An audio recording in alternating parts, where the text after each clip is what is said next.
القضية ديال اليوم كتصنف من أكثر القضايا اللي كتجيب التبوليشة في تاريخ ألمانيا، حيت الجريمة وقعت في شهر 3 في 31 في عام 1922، والتحقيق استمر فيها لسنة 2007، يعني لمدة 85 سنة. القصة كتبدا في عام 1922 في مدينة بافاريا الألمانية. 5 د الناس من عائلة وحدة اللي هي عائلة كروبر، والخادمة اللي كانت خدامة عندهم لقاوها مقتولة وسط مزرعة العائلة، زائد الجثث العائلة وسط الحظيرة في المزرعة. وباش نفهموا شنو طرا في هاد الكرايم سين خاص نرجعوا للور واحد 6 شهور قبل. فهاد الفترة الخادمة اللي خدامة مع العائلة في البيت ولا بالمزرعة كانت كتسمع شي أصوات غريبة بحال الدقان على البيبان ولا أصوات لمس، وهاد الشي كانت كتقولو لصحاب البيت، ولكن ما كانوش كيشيقوها. كانوا تيقولوا لها راكي غير كتخيلي وما كاين حتى أصوات ولا همسات ولا شي حاجة من هاد الشي اللي كتقولي. ولكن الخادمة كانت متأكدة من هاد الشي اللي كتسمع، وما دخلش لدماغها ديك الهضرة ديال راكي كتوهمي. وهذا هو السبب اللي خلاها تخاف واش تخلي الخدمة عند هاد العائلة وتمشي بحالها. الوضع بقى طبيعي مع العائلة في هاد المدة، وقبل الجريمة بيوم واحد عائلة جروبر جابوا واحد الخادمة جديدة تخدم معاهم، ولكن للأسف كان هذا أول وآخر يوم عندها. حيت في نفس اليوم اللي جات فيه الخادمة الجديدة العائلة بدات تلاحظ داكشي اللي كانت قالت الخادمة القديمة، ولاو يسمعوا الأصوات والهمسات. وماشي غير هادشي اللي لاحظوا، ولاو كيوقعوا شي حوايج غراب من هادشي. في نفس اليوم الأب شاف جريدة مليوحة في البيت، ما كيعرفها، ما شراها، ما مشترك فيها، لا هو ولا أي واحد من الناس اللي في وسط الدار. وحتى واحد الميدالية كانوا كيحطوا فيها ستوارد البيبان د المزرعة ما لقاوهاش. هاد العائلة كان عندهم واحد الغرفة مخصوصة غير للأدوات، كيحطوا أي حاجة يقدروا يحتاجوها بحال الفاس تقطيع الخشب ولا معدات الحفر ولا أي حاجة كطيح لك على بالك.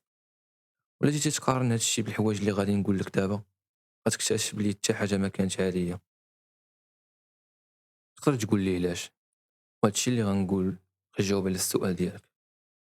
واحد النهار كان الجو بارد والثلج كيطيح في وقتها، دونك كانت الأرض كلها عامرة بالثلج. العائلة شافت الآثار د الأقدام د شي واحد جا من جهة الغابة اللي قريبة ليهم ودخل للدار د العائلة. والمشكلة ما كاين حتى شي أثر راجع من البيت، يعني اللي دخل للدار باقي لداخل وما خرجش. أندرياس اللي هو الأب د العائلة استغرب من هاد الشي ومشى عند الجار ديالو اللي كان سميتو لورانس وعاود له شنو طرا معاه من الأول، من الوقت اللي كانت فيه الخادمة القديمة. لورانس فاش سمع هاد الشي استغرب وعرض عليه ياخد شي أسلحة باش يحمي راسو كشر، ولكن هو رفض وقال ما كاين لاش نكبروا الموضوع أكثر من هكا. في هاد الليلة للأسف القاتل اللي كان في البيت جر الأفراد العائلة واحد واحد للحظيرة وقتلهم بالفاس.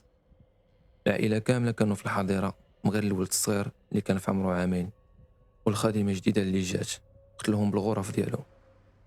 للأسف الشرطة ولا الناس بشكل عام واكتشفوا الجريمة حتى لتاريخ 4 أبريل، يعني مور 4 أيام ولا 5 أيام. والسبب بحسب الأقوال ديال الناس اللي ساكنين في ديك المنطقة أنهم ما لاحظوا حتى شي حاجة غريبة بالمزرعة. المداخن كانت باقا خدامة وكيطلع منها الدخان، والحيوانات كانت عندها الماكلة وكانت كتاكل. وهادشي اللي خلى الأجواء بالمزرعة تبان طبيعية لأقصى حد. وحتى ساعي البريد جا ووصل لهم البريد مور الحادثة بيوم واحد وما حسب حتى حاجة غريبة. الكلب د الحراسة كان موجود بلاصتو وما كاين حتى حاجة متغيرة على المعتاد. من بعد 4 أيام من مور الحادثة جا واحد الشخص كان متفق مع العائلة باش يصلح ليهم المولد اللي كان موجود عندهم. بدا يدق على الباب واتحد محل. خونا استغرب، قال كيفاش متفق معاهم وعطاوني هما الموعد واتحد محل الباب. ولكن ملي اتحد ما جاوبو قرر يصلح الماكينة ويمشي بحاله، حيت الماكينة كاينة غير برا البيت وما محتاجش يدخل للدار ولا حتى يجي شي حد يشرح له شي حاجة على الماكينة. حيت كما قلت لكم كان ديجا هضر مع العائلة وشاف الماكينة واتفق معاهم يصلحها. المهم ور ما صلح الماكينة شاف الكلب مربوط قدام الباب د البيت. الكلب ما كانش موجود أول مرة فاش جا. فاش شاف الكلب قال ضروري يكون شي واحد في البيت. رجع دق الباب ولكن حتى حد ما جاوبه. فقرر يمشي لعند جارهم لورانس حيت كان أقرب جار ليهم. عاود له القصة من الأول وكيفاش الكلب كان لداخل. عمر ما صلح الماكينة ورجع لقى الكلب برا وطلب منه فاش يشوفهم يقول لهم بلي راه جا وصلح الماكينة. عمر ما مشى الميكانيكي بحالو. لورانس مشى لمزرعة كوبر باش يطمئن عليهم ويقول لهم القصة ديال الميكانيكي. أول ما وصل للمزرعة ودق حتى حد المحل كيف العادة، تمشى شوية ولاحظ باب د الحظيرة محلول. قرر يدخل يشوف واش كاين العائلة تماك. لقاهم، ولكن مقتولين. شاف الجثث د 4 الناس من العائلة. دخل البيت باش يشوف إلا كان شي حد لداخل ولا لا.